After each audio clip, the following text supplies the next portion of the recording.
So continuing on our discussion of figured bass, I wanted to take an example out of the repertoire. In this case, a recitative by Handel in your Burkhart on page 95. And I want to pay special attention to the figures provided here. As discussed in our introduction to figured bass, we use figured bass notation underneath the bass note to show which interval should be played above the bass. And this one is a really nice way to look at how figured bass is used, how composers have used it in practice with the abbreviated symbols, as well as some other things that we'll talk about here in terms of how to alter certain pitches within the chord. So let's go ahead and take a quick kind of overview here. You see there are figured bass symbols provided kind of throughout this excerpt. And even though you see that some of the bass notes do not have anything written under them, I would say that this is actually pretty complete. Recognize, or remember rather, that anytime you don't see symbols underneath the bass, that's going to imply that we're going to fill in a root position triad. So that's what's indicated, for example, here above this A flat. Okay, so with nothing written in the figures, we're going to assume that we're going to use the right hand to fill out an A flat triad within this key signature, right? So notice that the key signature has no sharps, no flats, so anything we will fill in is going to be diatonic. So that means in order to complete an A flat triad, I'm going to need A flat for the root, obviously. The third is going to be a C. The fifth is going to be an E natural. So what that's going to do is actually going to make it an A flat augmented triad, right? Because I'm sticking to the key signature, right? So I can't necessarily assume it's going to be a perfect fifth above the A flat. It's got to be a diatonic fifth, which in this case is natural. So what I'll do is I will just go ahead and do a very simple filling in of the blank. I'll put my fifth here, E natural, and I will have a third. And also, just for some completeness, well, not, it's already complete, but just for a sense of fullness, I'll go ahead and double the root of the chord. I don't necessarily have to do that to complete the symbol, but it just kind of, it just feels a little more satisfying, okay? So that's how I could realize or write in the remaining notes or you know, just fill in the gaps here for the figured bass here. So there we go. Now, let's take a look at this one because this introduces some new things. You should recognize the 6 from our figured bass introduction. Remember, when the only number to appear is 6, that implies that it's a first inversion triad. So this is going to be a triad where G forms the chordal third, because remember, first inversion means that the third of the chord is the lowest sounding note. So I have to figure out what the root is going to be, right? Well, I can kind of do a little bit of just kind of scribbling here and realize that it's going to be a third below. So the root's actually going to be an E, right? Which means the fifth is going to be a B.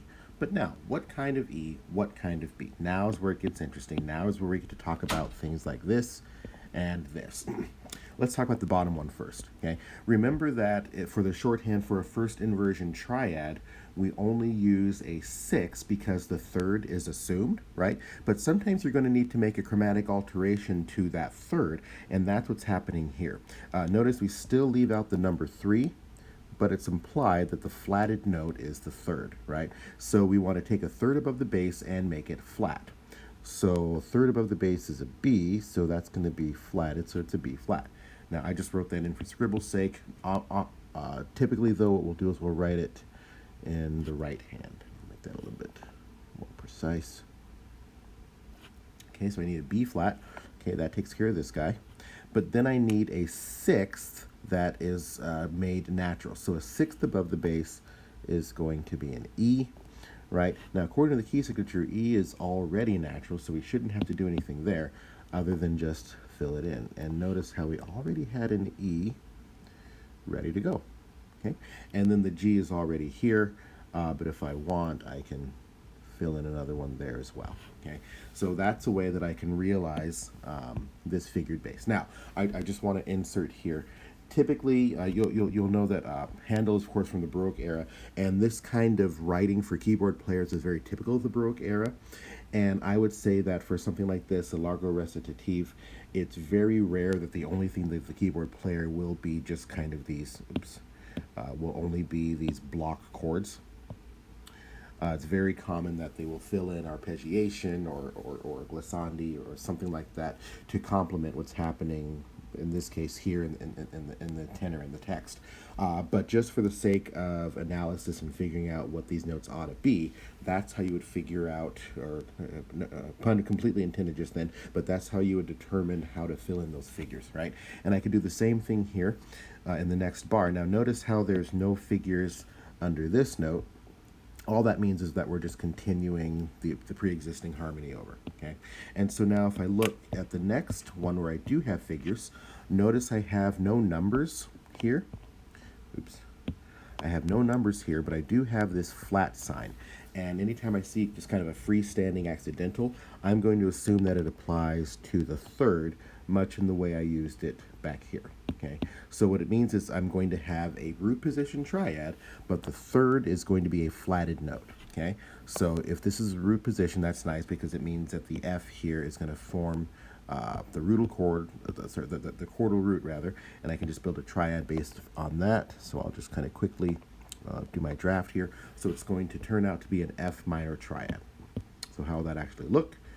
I will make sure I have a third. I can put a fifth here, and of course the third needs to be flat. Okay, and again I can double the root. All right. So that's just a couple of bars where I'm kind of showing us how we can realize figured bass. Let's see if we can find another one that introduces something new. You see the sharp here, but that just, again, since there's no number next to it, I'm going to assume that that applies to the third. This is just a root position 7th chord with a sharped third. See anywhere else that shows up? Notice we have a 6/4, which you'll recall from our notation is a second inversion of a triad. Here's another triad. It's a first inversion triad where the 6th above the bass is going to be flattened. Here you have a first inversion triad. Remember, normally those don't have any symbols at all, but they wanted to clarify, or Handel wants to clarify, that the third of the chord needs to be sharp, right? So we put a sharp there. And so why the 5? Because earlier when we had a sharp, let's see, for a triad, where was that? Here it is. Well, here's one example anyway. They didn't feel the need to bother with a 5, so why do they bother with one here? Well, you have to kind of back up just a little bit and look at the context, right? We're given a bass note, A, that we first introduce in 6/4 position, or as a second inversion triad, and what we're getting across here is that even though the bass note stays the same, we're going to raise that 6th above the, I'm sorry, not going to raise, we're going to lower the 6th above the bass down a step, right? Or so down a diatonic step to where it's now a 5th above the bass. So that 5 is there just to kind of reinforce the motion that should be happening in one of the voices here. And then the 4 similarly goes down to a 3, which is sharp. Okay, and that logic also explains why we bother writing a 5 here, because notice that even though the A is sharp, it's still on that same space. It's still an A of some kind. So we're just being really explicit about the fact that now we still need a 5th, we need a 7th, but then we also need to sharp the 3rd here. So what I would challenge you to do is to go through, oh, there's one more I want to discuss. Notice the second to last chord here. We have a root position triad, because remember the 3 is assumed. We're going to sharp that. And then we're also going to take the 5th, and this plus symbol here means to raise the 5th half step from its diatonic position, right? So if the root of the chord, remember it's a root position triad, is F sharp, then that means I'm going to need a 5th, right, that is raised. So that'll end up being a C sharp once I do that realization. Okay, so all that to say, I go ahead and invite you to take a look at the Handel on page 95 of your Burkhart and see, give yourself some practice realizing the figured bass. Notice what I've done is I've put 3 voices here. Oops. I put 3 voices in the right hand, and I just let the bass there by itself. If you want to do a 4-part texture, I suppose you could, but this would be a more typical way of doing that realization. All right, good luck. Have fun.